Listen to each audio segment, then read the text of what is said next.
This is Cruise Radio. I cruise a lot, and I always sail with travel insurance. You should too. Get a free quote today at tripinsurance.com. Here we go.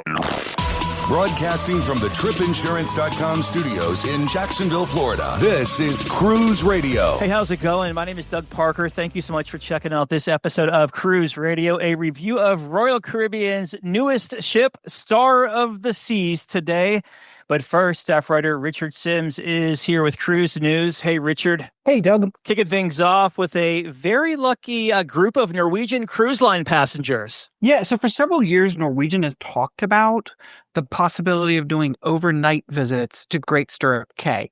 And it sort of feels like they've been moving in that direction for quite a while. For example, if you look at Silver Cove, which is the high-end section of the private destination that they opened a few years back, one of the things they have over there are cabanas, which some of them actually feature a full bedroom, living room, and bath, which, not really something you need if you're just going to be spending 4 or 5 hours on the island. And way back when they first opened Silver Cove, they kind of talked about the possibility that, maybe somewhere down the line, they might do overnight visits to the private island, which would mean, makes sense to have a fully functioning bedroom and bathroom and all that. Well, it finally happened this week, although it wasn't a true overnight on the island. So here's what happened. Norwegian Encore had to deal with a medical emergency, which caused them to make an itinerary change. It meant they didn't arrive at Great Stirrup Cay until around 4 p.m., On top of that, there was apparently a port availability issue, which was going to prevent them from going to Costa Maya.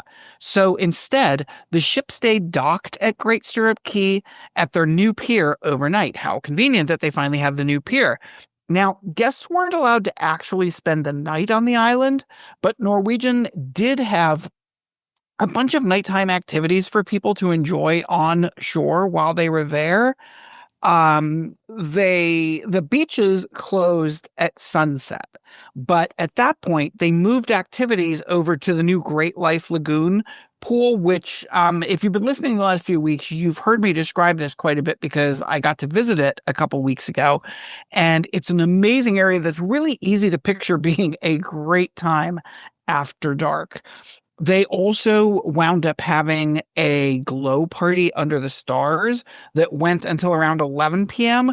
Since the ship didn't depart until 5 p.m. the next day, guests also had a full beach day the next day to enjoy. I'm sure some were ticked that they missed Costa Maya because, that's a destination that many of them might have been looking forward to. But this sounds like it was a really, really, really good time. And plus, they were the first people to ever do it. So that's certainly an added bonus. I'll be interested to see if doing this sort of gave Norwegian a nudge toward doing it more often now that they, have kind of, I think of it as like a practice run. And it went, from everything we've heard, it went very well. So maybe this is something we'll see more of down the line as an actual planned event, as opposed to this, which was sort of an accident. And meanwhile, that snowstorm, was it Winter Storm Fern, that rocked the country, caused some cruise shakeups too. Yeah, it's funny. You don't necessarily think of cruises as being majorly impacted by weather on land, but they definitely are. For example, Royal Caribbean opted to cut short Harmony of the Seas' 7-night sailing.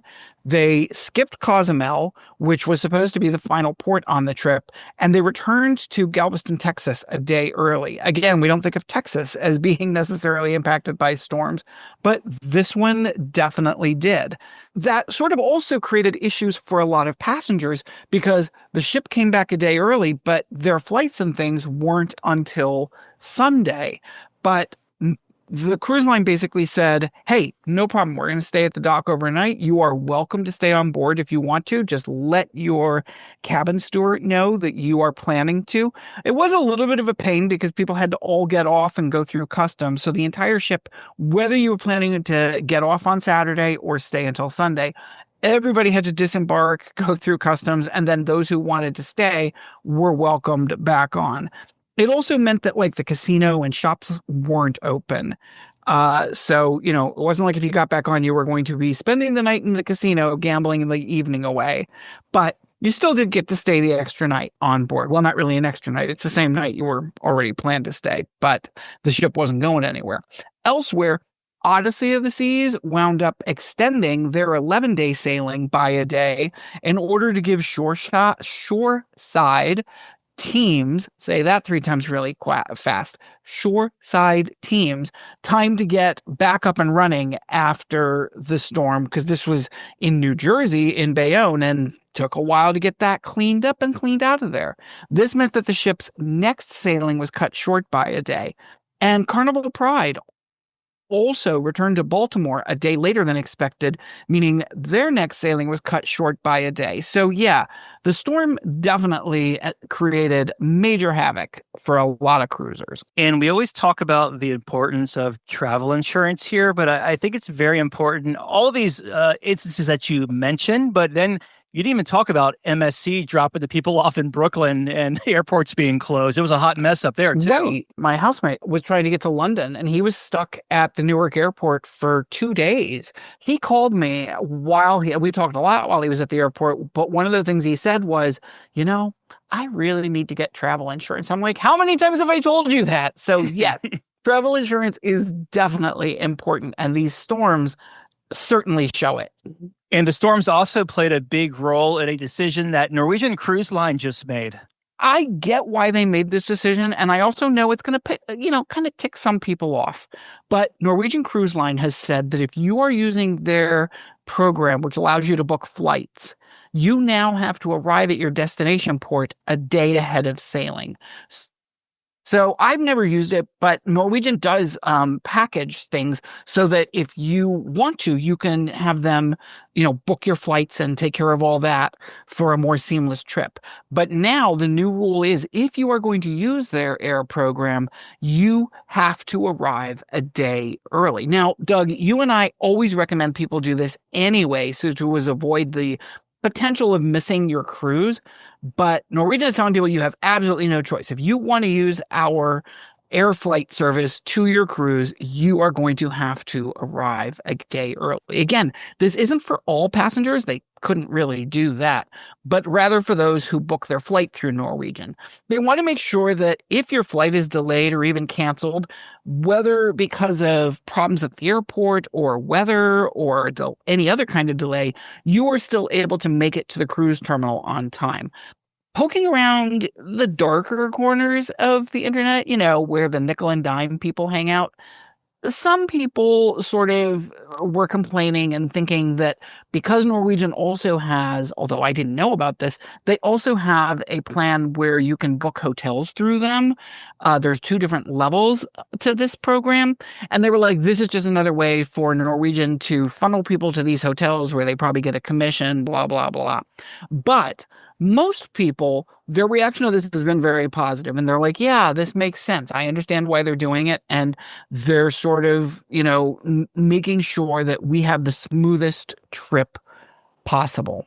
Speaking of cool weather, people in Antarctica, they're experiencing some cool weather, but also a cool experience too.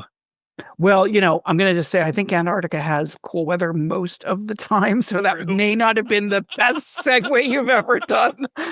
But, and for me personally, having spent the last few days looking out my window at 2.5 feet of snow, which won't go away, not really my favorite topic right now, but we will discuss it anyway. So the Scenic Eclipse was in Antarctica, which apparently the cruise season in Antarctica runs from November to March. Did not know that, but now I do thanks to this story. And the ship was making its way through, kind of typical ice flows toward open water. But the going was really slow because the ice flows were a little bit thicker than maybe normal. So the captain of the cruise ship happened to notice that the Polar Star, which is the U.S. military's only active heavy icebreaker, was in the vicinity. So the captain of the cruise ship kind of casually reached out to his military counterpart and was like, hey, could you give us a little assist over here? And the next thing you know, the Polar Star was doing a couple laps around the Scenic Eclipse to help break up the ice. Now, it's important to note that, a lot of the mainstream press put this as, the military ship saving the stranded passengers on the Scenic Eclipse. Not true at all. At no point were the people on the cruise ship in any danger. They weren't stranded. They weren't even stuck. It just that with the help of the military ship, what would have taken them about 5 hours was done in an hour. So it was really just a convenience thing. It was very helpful, but at no point were the cruise passengers in any danger, anything like that. While this was happening, a lot of the passengers went up to deck to watch, because it's kind of a rare thing to watch a Navy or a military ship actually breaking up the ice around you. And just to make it a little nicer, I mean, let's remember, this is a very fancy ship you're on. The crew handed out champagne, so you could stand on deck and sip your champagne while you watched the ice being broken apart. All in all, it sounds like it was a very, very unique and interesting experience. A lot of people, I should mention, because of it, yes, it was daylight outside, but it was also in the middle of the night, because that's how things are in Antarctica. So a lot of people slept through this, but between 50 and 100 people took part in kind of watching as this all unfolded. And just to clarify, I had a crappy segue there, because as you were talking and wrapping up, American Airlines texted me and told me I'm confirmed at 2:00 tomorrow to get out of Chicago. So I'll be able to leave here after being stuck for 2 days. So we have that going on. For those who do not know, Doug has the worst travel history in the world. Do not ever, under any circumstances, plan to travel with him by plane. Now, I've traveled with him several times by cruise ship, and it's all been perfectly fine. We've never had any problems. But I have told him at no point in time will I ever take a flight with him, because it is assured that it will be canceled for at least a day. And it looks like a ship that is debuting this summer is going to come out, well, a little earlier than anticipated. If my whole goal in life was to be on the inaugural sailing of Legend of the Seas, and there are people out there for whom being the first on a ship is a huge deal, I would be pulling out what little hair I have left. Why? Well, let's just jump in our time machine and go back a year or so to when Royal Caribbean announced that Legend of the Seas would have her inaugural sailing on August 2nd of 2026. So, of course, people ran out and they booked passage on what was supposed to be the ship's maiden voyage, especially people who were very excited to be the first to try the new ship.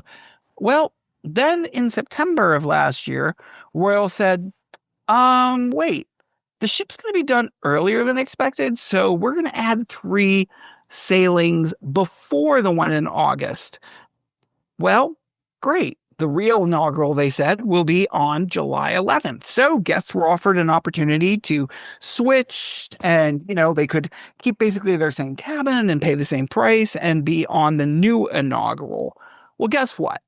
The ship is going to be done even earlier. So now there's a new inaugural, which will be on July 4th. And, as always, they are offering the same thing. They're like, if you want to switch to the new inaugural, this is being done on a first come, first served basis. We'll honor the price, whichever is lower, blah, blah, blah. And you might recall that this exact same thing happened with their last new ship, the Star of the Seas. It was finished early, so they added a few preview sailings. What I want to know is if there is anybody out there who was on the initial inaugural plan for Legend, and then they booked on the second inaugural, and now they're booking on the third inaugural. I think I speak for both Doug and myself when I say we would love to speak to you, because I want to know, I don't really understand it being so important that you switch all, from the inaugural sailing to the new inaugural sailing to the new inaugural sailing. I think it would be really fun to interview anybody who happens to have gone that route.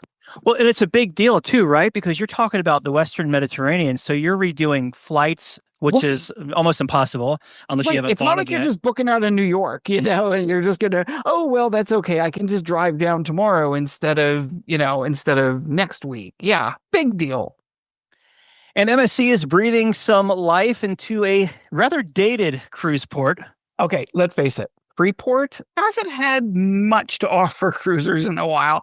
I went there, I think it was last year for the very first time, and I will say that it lived up to everything I'd ever heard about it. It was, there wasn't a lot there. In fact, now that Nassau, which previously was one of those ports that nobody ever got off at, now that it's undergone a massive renovation, it looks as if Freeport could be next, thanks to MSC, which, according to local reports, is planning to invest about $450 million in a new cruise complex on Grand Bahama Island.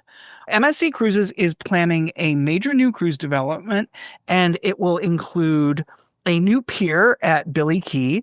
There will be shops, dining, a welcome center, a beach club. The Bahamian Prime Minister, Philip Davis, indicates that the agreement is basically already in place and that it'll create a huge boost to the local economy. I don't think there's actually been a timeline released, and so far there's been no formal statement or really acknowledgement of this from MSC, which makes me think that the Prime Minister, as he's been known to do in the past, maybe jumped the gun a little bit, because I'm kind of sure that the cruise line, who's pouring all this money into it, would like to be involved in the announcement of the details where this project is concerned. Agree. And finally, it looks like, cruise salaries, it's always a hot topic. Well, they're in the news again.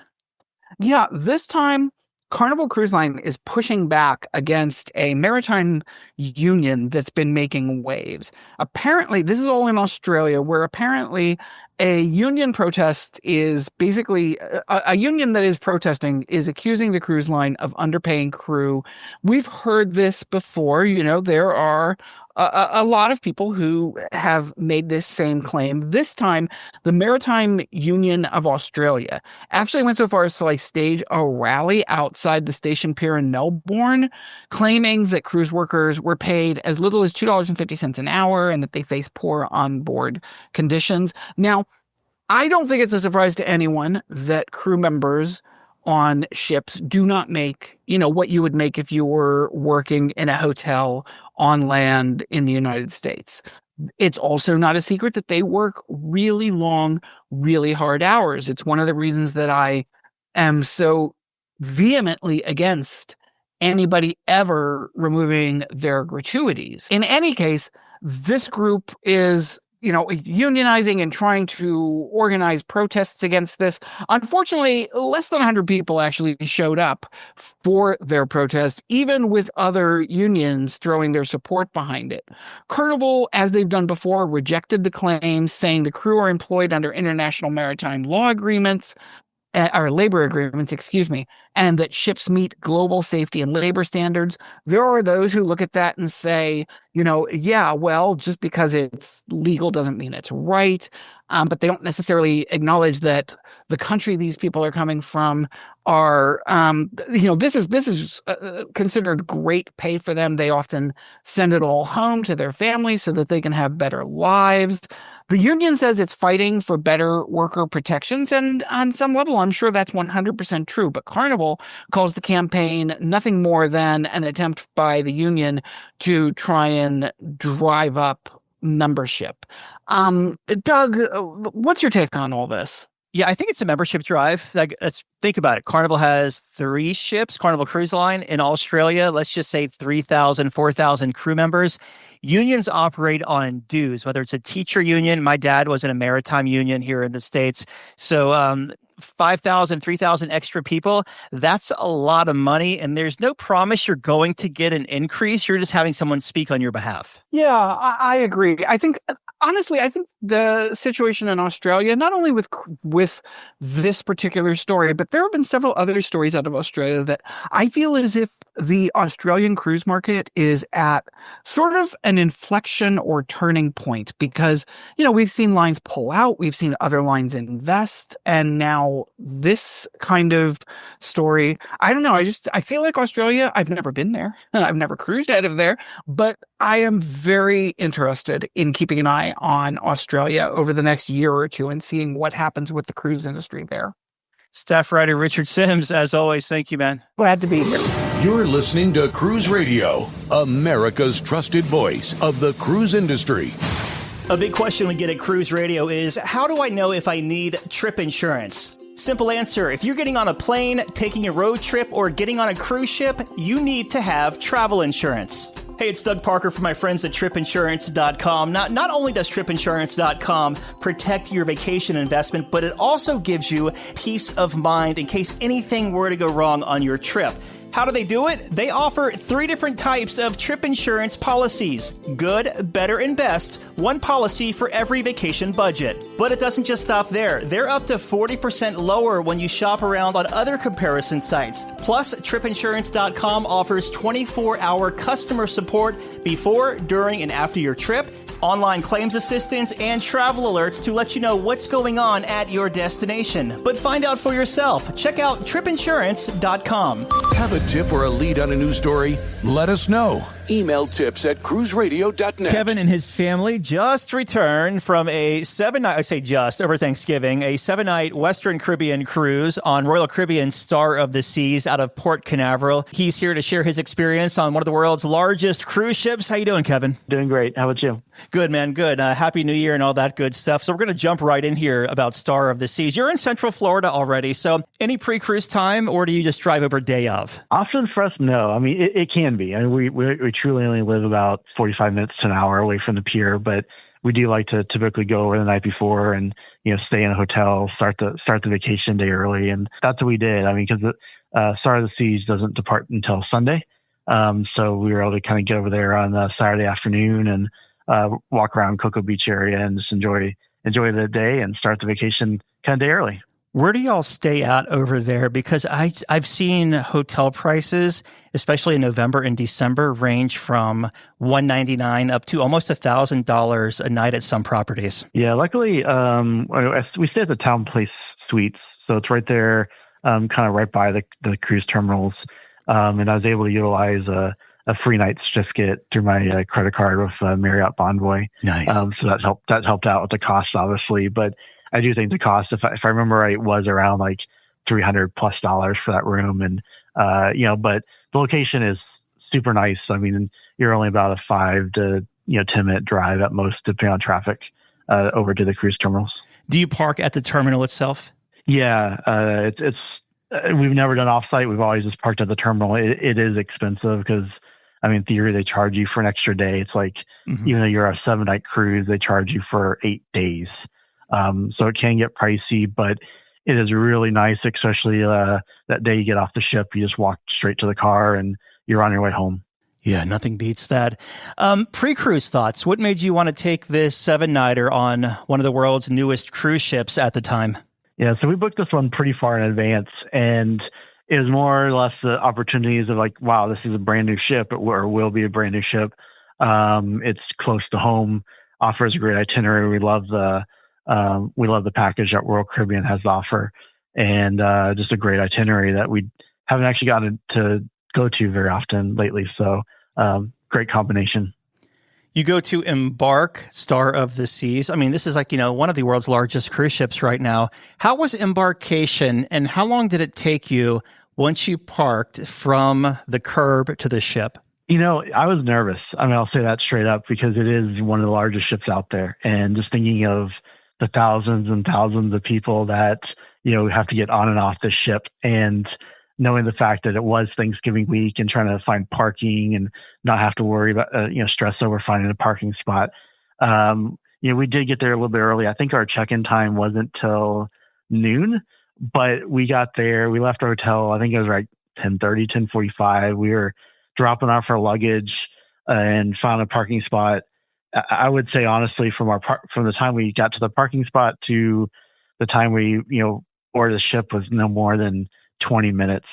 I mean, walking through that terminal, maybe the fact that we were a little bit early, it wasn't very crowded at all. Really just checked in really quickly. They were already boarding the ship. Really smooth process. For such a large ship, we were thoroughly surprised. You make your way on board Star of the Seas. What were your first impressions? I mean, if you're comparing it against like an Oasis class ship. I'd just say, wow. I mean, you could tell it was a brand new ship. You walk in and, they do have that pearl where you walk in, which is, the really cool, sculpture structure thing that they have right in the middle of the promenade area. You could tell it was a brand new ship. We did get to do Utopia last year, fairly soon after it also started. So kind of a similar feeling in some aspects, but you could just tell that, wow, this is going to be a fun vacation. Awesome. So you make your way to your room. What kind of room did you have for this 7-nighter? I realized it was over Thanksgiving, over the holiday there. So did that come at a premium, even though you booked it so far in advance? It was a little bit of premium. I mean, we do typically do a Thanksgiving cruise, and I'll say this was probably by far the most expensive cruise we took. But we opted for a suite guarantee. We typically like to have extra space, especially traveling with 3 of us in total. The suite guarantee was a really great opportunity when we booked it to have that chance to end up really in any of the suites. But as they say, most of the time you do end up in a junior suite. And that's what we did end up getting, was just a regular junior suite on deck 10 kind of forward. It was honestly a really, really good spot. I mean, that's one of the downfalls of a guarantee, is you may not get that room assignment till just a couple weeks before, and that was the situation for us. But we got a great spot that I probably would have chosen even if I did just book the junior suite at the beginning. This ship, this class of ship, has like 36 different categories, I want to say, of staterooms. So like a junior suite, how does that differ from just a regular balcony cabin? Yeah, so it's a little bit bigger. I mean, I think, if I recall, and please don't quote me on this specifically, but I think it's like a regular balcony room is like 180 square foot roughly, I think, across most cruise lines. And I think the junior suite is around 375, 400 square foot roughly. So, I mean, double in space, which is really nice. And typically has like a really nice closet area for good storage. And the bathroom tends to be a little bit bigger, with like a bathtub versus just the shower tunnel, and the balcony is a little bit larger.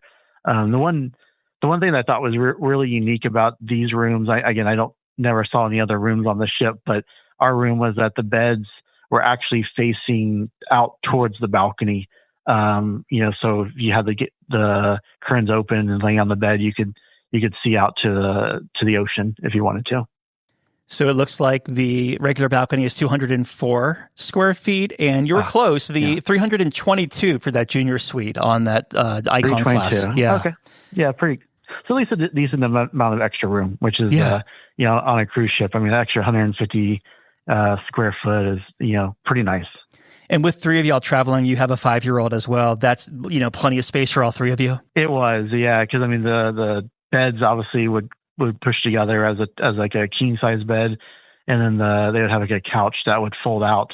And the nice thing too about junior suites on Royal Caribbean is you do get service twice a day. So, they'll come make up the couch just to make it like a regular couch during the day, and we'll put it back into bed at night. And it's really nice to have that extra service. Let's talk about the dining on board Star of the Seas here. And we'll start at the buffet. Are they calling this the Windjammer still? They do. Yeah. The Windjammer Marketplace, and very similar setup to a lot of the other like Oasis type class ships, where they have a lot of islands kind of scattered throughout, and whenever we did go up there, I went there for breakfast a couple mornings, and then also on embarkation day, we went there for lunch.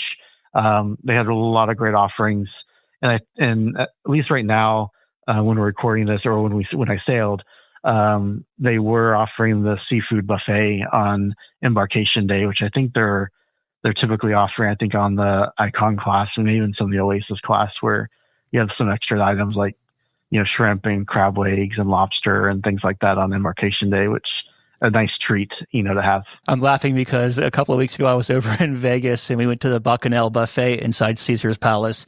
And it was $225 for 2 people for basically everything you just described. Yep. No, for sure. I mean, it is a nice thing to have, and it's like wow, it's pretty nice feature to have. And granted, again, you're paying a premium to be on these Icon class ships, so you could say it's included. It's already been factored in, but it is a really nice. It's a nice thing to try, and if it's offered on your sailing and I guess it's only on embarkation day. it's a really nice treat to take advantage of. How were the crowds? I mean, this is one of the world's largest ships. How were the crowds as far as like around the food and trying to find a table and such? I was surprised in the fact that how little the crowds tended to be. I mean, it's such a large ship, and they have a lot of different eating opportunities, eateries throughout the ship, the show venues as well, kind of scattered throughout, where it did not feel like the largest ship for Royal Caribbean. It really felt, for the most part, unless you were at an event going into like a venue or coming out of the venue, it really didn't feel that crowded. There's a lot of open space. There's a lot of areas to maneuver. It really didn't feel too bad at all. How about the quality of the food past the seafood on day one? I thought the quality was good. We ate a lot of the different eateries throughout, and really felt like the quality was definitely there. They often say, when a new ship comes on board that they're going to get the best chefs, the best food, the best everything. And maybe that's part of it. Maybe in a year, 2 or 3, it'll feel different. But as of today, I mean, everything felt fresh. The lines were low from all the different eateries that we tried. Talk to us about the main dining room and what type of dining did you have? So we opted for the traditional dining at 5:00. With traveling with a 5-year-old, really eating much later at the later times would be really difficult. And we wanted to have the same wait staff period, to kind of help get to know us and know, him to know them as well, Mm-hmm. And so the good, bad, and the ugly. And, one thing I'll say, we opted for, with being in the junior suite, you can choose to eat at Coastal Kitchen if there's space available. Unfortunately, you can't book that ahead of time. And we did try when we got on board the ship, but there really weren't good times available. So we ended up opting for the main dining room the entire 7 nights. Mm-hmm. And, really the wait staff was fantastic. They are very, very accommodating, would get us in and out fairly quickly. I think our longest time in the dining room was maybe like an hour and 15 minutes, hour and a half at most. The food quality itself was really, really good. There was a funny story where on Thanksgiving night, my wife ordered the turkey and it wasn't really great. So she asked if she could swap it out. And lo and behold, one of the chefs came out and asked her about the turkey. They were they really took pride of the quality of their food. And, we had every meal we had in there was fantastic. That's good to hear. Did you do any specialty dining? We did not do any specialty dining. No, we strictly just stuck with kind of the all-included things. So in the main dining room, the Windjammer, we ate the pizza place, which was really good. I mean, the lines were very limited, Mm-hmm. which was great. I mean, if you waited more than 5 minutes for pizza, that was a bad day. Mm-hmm. But it was always really good quality. My son actually, again, he's only 5, but there are two instances we sat down there for pizza and he ate 5 slices. So he definitely gave thumb. Yeah, I know. I mean, they were pretty impressed themselves, when they saw that. But yeah, that was, the pizza was great. And, there's a couple of eateries out by the kids area on, I think it was deck 7, the Surfside area, which is what it's called. And there's really good food out there, grab and go kind of things. And if you like churros, they have at the Surfside Bites, the churros are really, really good, hot and fresh and very, very tasty. Probably the only disappointing food thing we had was we went and tried out the milkshake, what they call the milkshake bar. It's basically just a whole bunch of regular milkshakes or ones with alcohol. And we both felt that, my wife and I both felt that they were very overpriced, for what you got. But very beautiful, very decadent, very, I was like, wow, I can't believe that cost us like $15, But, yeah. In general, though, like I said, the food across the ship was fantastic. Do you have any status with Royal like Diamond where you get free drinks per day? Yeah, so we have Diamond Plus, Mm-hmm. and so we do get 5 free drinks a day, which is definitely a really nice perk to have compared to some of the other cruise lines with similar tiers. And the milkshakes were not part of it, which was kind of a disappointment. Yeah. You do go on to like Oasis, you go to like Johnny Rockets, which this ship does not have Johnny Rockets, but you could get the milkshakes included in that. On this one here on Star of the Seas, you could not get the milkshakes included, which was a disappointment, especially for how expensive they were. But it is what it is. But yeah, you could. It was really nice to have those 5 free drinks throughout the day. Yeah, certainly. All right, let's talk about entertainment on this 7-night cruise. How did it stack up for you and the family? So the entertainment is really good. So I'd say that the 3 main shows that they have is they have Back to the Future musical. It's about an hour and 45 minutes, and it was really entertaining. My son even enjoyed it. I was surprised to see a 5-year-old sit through a musical, but he really enjoyed it. And so did I and my wife as well. We also they have the water show, and it's called Torque, and was definitely a really awesome show. It's about a 40-minute show. The Aqua Theater on Royal Caribbean or on the Star of the Seas is actually in the front of the ship, kind of near the top. So it's a little different scenario where they're not affected by wind or rain or weather. But yeah, so we did that, and that was by far, like I said, one of the. If you had to choose a show, I'd say that's probably your show you have to go to. And they also have an ice show in their theater in the back of the ship, and that one was also really, really good. So I'd say overall the entertainment was fantastic.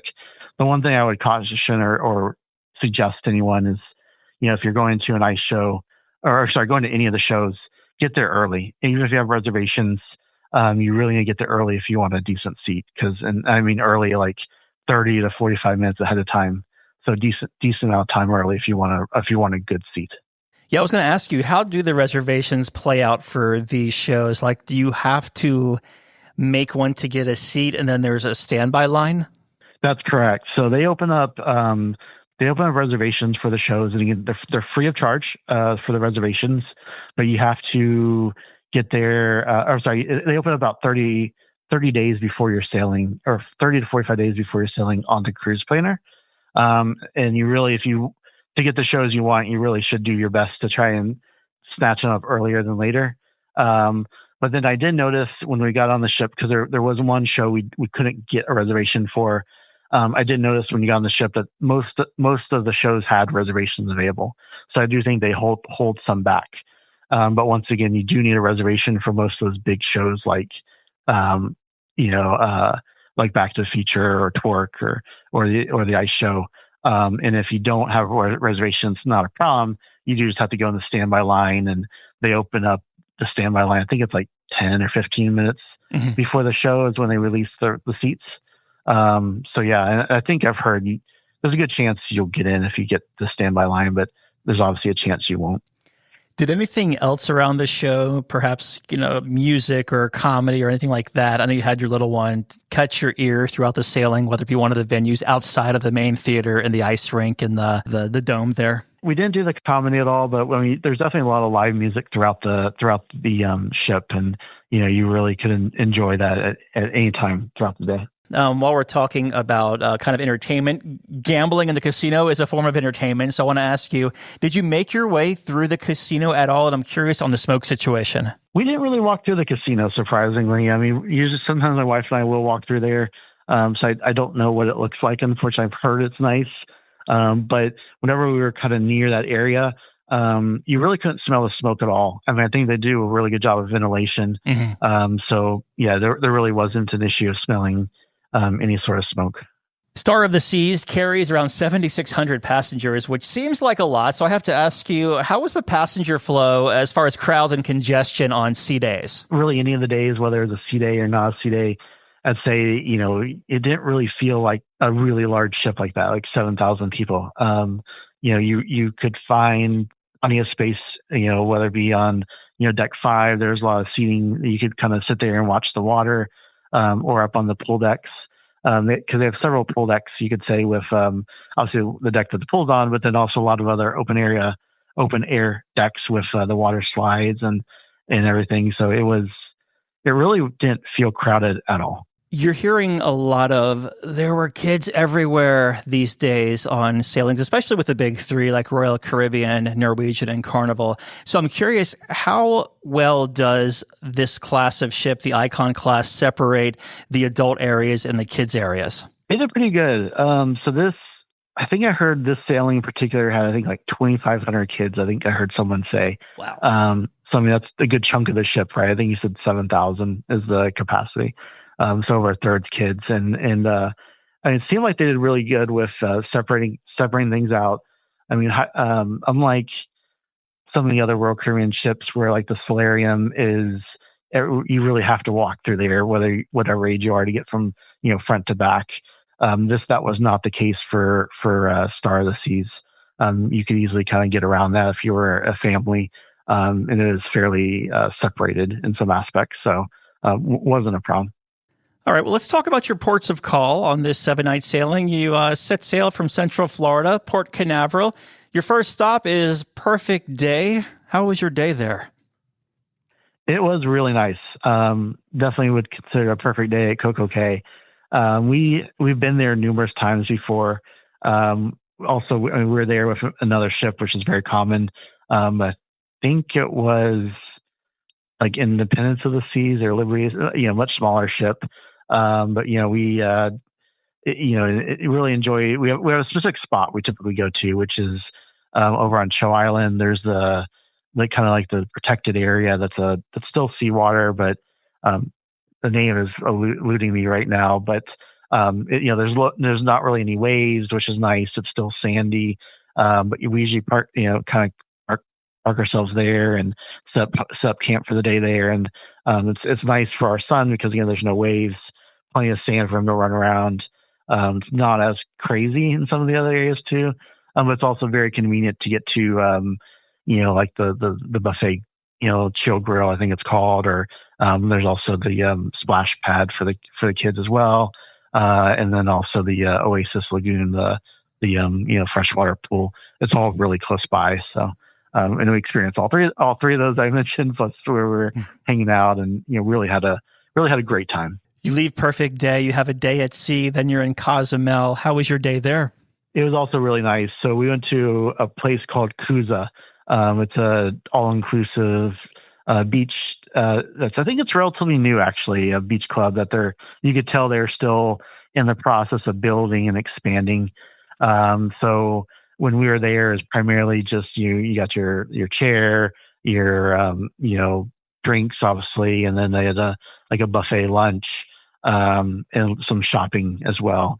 But it looked like they're trying to build like a water park and some other things that you could do, but those were not open for us yet. But we really did enjoy it. I mean, I think they had a pretty discounted price because it's relatively new, and so just trying to get the word out. But we had a great time, and it's about a 20 to 30 minute bus ride from the terminal, and they provide the transportation to and from. But then also there's, so we had that, and we had plenty of time to kind of do some shopping afterwards. And Cozumel is one of those places we love. It's probably our favorite cruise port. And so we often even have like a shopping list of things that we like to get, for the spices and stuff that we love to kind of pick up and bring home. I haven't been to Honduras in such a long time, but that was your next port of call. How was your day there? It was good too. So that one we did an excursion that was either like a glass bottom boat, and then you also did the monkey and sloth sanctuary as well. Mm-hmm. And they also had a stop to like a chocolateria. The thing that we didn't like about it in some aspects was just that everything seemed kind of rushed, where it's like you did this and you had to hurry up to get on the bus, and then you had so much time at the chocolateria, and there wasn't really much time there. And my son needed to use the bathroom, so we didn't really get to experience the chocolate making or anything like that because there was not much time. And then even when we got to the sloth and monkey sanctuary, it was very guided at what you got to do. You weren't turned loose or have any extra time. As for instance, take a picture, move on, to the next thing, and we enjoyed seeing the monkey. Don't get me wrong. My son was kind of a little bit freaked out when the monkey jumped on his shoulder, but it was a fun time. And same thing with the bird. They have a big macaw bird that they'll place on your head. And we have a picture of him just staring up at the bird on top of my head. It was a good time, but just kind of felt a little rushed in general. So you're back on the ship and you head to Costa Maya, which was your last port of call. How was your day there? We ended up staying on board. Often not found a lot of great opportunities in Costa Maya, and we just wanted to try and enjoy the ship with not many people on board. That was good and bad all at the same time. Where unfortunately the weather in Costa Maya wasn't the best that day. We had passing rain showers, and it was actually kind of chilly in some aspects. So we did get to enjoy some of the stuff outside as the kids splash area and stuff like that, but was not as enjoyable as we had hoped. But it was a good relaxing day for the most part. And it was also kind of weird where we were only in port from, I think we docked it was 7 a.m. and we left at 1 p.m. I think was the last call. So we really weren't there that long either, which I think Royal Caribbean is quite famous for, but I suspect they're going to have to change that once they open up their Perfect Day Mexico, which is there in Costa Maya. Yeah, I was curious because since you stayed on the ship, you had a really good view overlooking the area. Can you see construction taking place? We actually didn't have a great view because there's a few other ships in the area, and so we didn't really have a great view, unfortunately. So I really can't answer that one. All right, fair enough. So you make your way back to Port Canaveral. Anything exciting happen on that final stretch of sea days? Not too much. I mean, it was similar as one of the first sea day, but it was really overall, I think everyone's trying to enjoy Star of the Seas before we got kicked off and back to reality. But yeah, it was. Again, it's a really nice ship, so lots of things to do, no matter what the weather is like outside. How was the debark process in Port Canaveral? It was really smooth. They do the electronic, where they tell you, where you basically kind of, as soon as you get on board the ship, you can say, oh, what time do I want to get off the ship? And then they assign you to a boarding or a boarding group, but a debark group. And we chose the last one because we weren't trying to catch a flight or anything like that. And I think our time wasn't until 8:30 or 9 o'clock, in the morning. And I think our bags were technically off by, I think it was well before that. We could have gotten off earlier, but it really was pretty relaxed for the most part. And we really didn't have any problems, no real crowds or anything like that. I mean, I think from the time we left the Windjammer Marketplace, because, that's where we went there for breakfast, to the time we're getting in the car was maybe 30 to 45 minutes at most. And I think the biggest line was just the line to get off the ship, because it was just, obviously everyone trying to go through and get scanned out. And there's the people that, may have forgotten to pay their bill or had a credit card issue that held up the line. But besides that, really wasn't that bad. The lines were very minimal. The crowd kept moving. Well, looking back on this 7-night cruise, would you offer any tips to whether it be families or anyone really considering traveling on Star of the Seas? I would say just know that, there's a lot to do. It's going to be hard to get it all done even in a week. We try to, and there's things that we definitely want to go back to try and enjoy on the ship at some point down the road. But it is a really nice ship. Do your best to plan things ahead of time, whether it be excursions or shows or whatever it may be. Know that there is a lot to do, and but again, it's a large ship, but don't let that stress you out. Crowds aren't really a thing, even though it is such a large vessel. Yeah, I think Richard and I were talking about that last week, that for a ship that size, it's almost it's hard to believe how many people are on board, because it really doesn't feel like it. No, it doesn't. We would often, we kind of had a pattern at the end of our days, where we enjoy our dinner and then we just kind of walk around the ship and see some things. There's some, there's this one area on deck 6 that has these video screens and these shadow looking things. And my son just thought it was hilarious because, thought he could wave at them and they'd wave back. But it was like a scene kind of from you're looking through windows of, different viewpoints of whether it be a comedy show or a dog or people just dancing in their apartment, things like that. And thought it was really cool. And, we just would walk around and just enjoy, the sceneries, right. And enjoy just people watching. And, it was always pretty easy, to get to maneuver. Did you feel that the value was there for the money you paid? Yeah, I thought so. I mean, like I said, we did pay a pretty penny on this one. But there was a lot to offer. I mean, just from like the quality of the shows to the niceness of the staterooms and, all the variety of the food. I mean, lots of included food options on this one, where some of the other ships aren't as nice, with that, it was a lot of money, but, I would say, yeah, the value was there. What was the biggest highlight of this cruise for y'all? Disconnecting, the world out there is pretty crazy these days, right? And it was nice just to kind of enjoy our time with our family, experience this really awesome cruise ship, and get to see some places that we hadn't got to see in a little while, and just enjoy spending family time. And in closing here, your final thoughts of Star of the Seas. Well, Star of the Seas obviously is the newest ship for Royal Caribbean as of today, and it has a lot to offer. We really can't wait to have another trip on Star of the Seas, and we were bummed because we were booking our next Thanksgiving cruise already and looking ahead, and unfortunately it's offering the exact same itinerary, and we're like, oh man.